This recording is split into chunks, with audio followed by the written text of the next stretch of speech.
சிலப்பதிகாரம் ஒரு கற்பனை கதையல்ல, வரலாற்று நிகழ்வு என்பதை உலகிற்கு உணர்த்திய தஞ்சை கோவிந்தராசனார் 1945ஆம் ஆண்டு மயிலாடுதுறை அருகில் கடற்கரையில் மீனவர்களின் ஒரு சில குடிசைகளுடன் மணல் பரப்பும் சூழ்ந்திருந்த பட்டணம் என்று அன்று அழைக்கப்பட்ட காவேரி பூப்பட்டினமே கண்ணகி பிறந்த இடம் என்பதை உறுதி செய்தார்.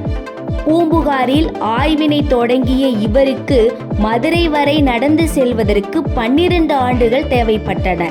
மதுரையில் கோவலனை இழந்த கண்ணகி சேரநாடு நோக்கி சென்ற வழியில் இளங்கோவடிகள் தந்த குறிப்புகளின் உதவியுடன் நகரத் தொடங்கினார். 1963ஆம் ஆண்டு நவம்பர் 17ஆம் நாள் மலையினில் மறைந்து கிடந்த கண்ணகியின் கோவிலை கண்டு மிக்க மகிழ்ச்சி அடைந்தார். எவ்வாறு கோயிலை கண்டார் என்பதை அடுத்த பதிவில் பார்ப்போம். வாழ்க தமிழ்.